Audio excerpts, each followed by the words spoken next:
guys, first of all, thank you guys so much for 200 subscribers. We just broke it and I am so hyped with how the progress of this channel is coming. So for those of you new to the channel, or for those of you who have been watching for a while, you know that the intro sequence to all of my videos is this black car right behind me.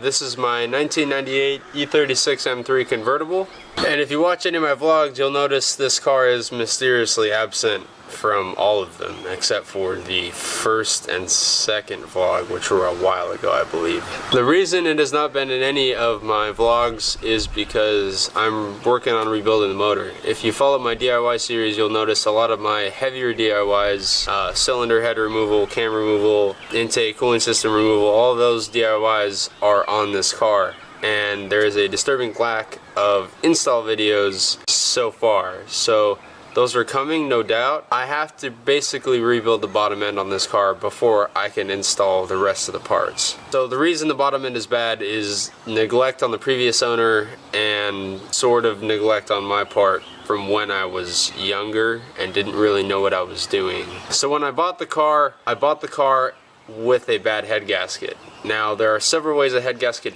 can fail. Mine was the least worst way it could fail. So basically it was leaking from the cooling jacket out the block and leaking from an oil jacket out the block, and it still ran perfectly fine. There was no compression leaking in it. That was just an issue. It always leaked oil and it always leaked coolant, and as I drove the car it progressively got worse. I neglected to refill the coolant too few times and it sort of overheated, but I fixed it. But what actually happened is one day I was driving and it was driving perfectly fine, and then it started misfiring. And it was like a super intermittent misfire. It would misfire like once a month, and it did it for like 6 months. And then it would misfire once a week, and then it would misfire like twice a week, and then it would misfire in more regular intervals, like once a day. And then it got to the point where the car wouldn't misfire if I drove it. Like, it was just misfiring all the time and there was nothing I could do. So I replaced spark plugs, coil packs, fuel injectors, cam position sensor, mass airflow sensor, fuel pump, fuel filter, fuel pressure regulator, basically all of these things. And after replacing all of them with like basically brand new components, the misfire didn't go away. So I thought, oh, the head gasket finally went. So I pulled the car in, ripped it all apart, sent the head in to get it machined. It came back and the guy said the head is good, you got it, everything solved. The only concern was there is a tiny compression fracture on cylinder 3 between an intake and exhaust valve, and he said there was no signs that it was leaking.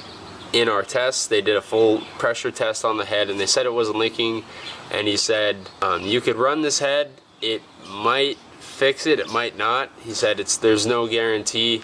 It could work for the rest of its life with that tiny crack in there, or it could misfire on first startup. So best of my luck, I finally got the car completely back together.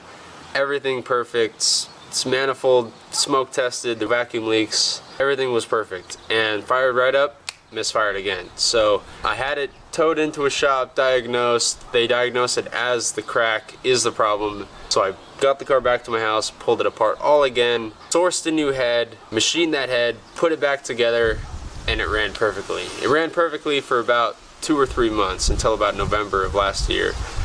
And what ended up happening with that head is the casting was perfect, but the valve guides on the exhaust side were completely shot. And it took it about 2 to 3 months of me driving the car for the exhaust valves to finally just take a shit. And cylinder 6 completely no compression, gone. So that's actually the same head that I sent into the machine shop to get it redone. Brand new valve guides, brand new valve seals, all that good stuff. The head is perfect now.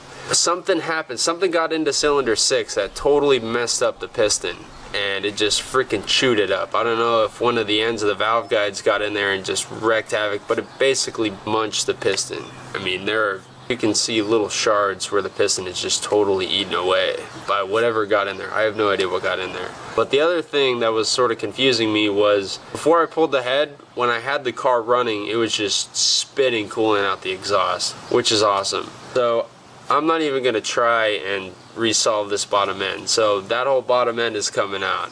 My plan so far is I'm going to get a M52 block, 2.5 or 2.8, doesn't matter. Rebore it to S52 spec. Forged pistons, forged rods, new main rod bearings, new oil pump, full new bottom end gaskets.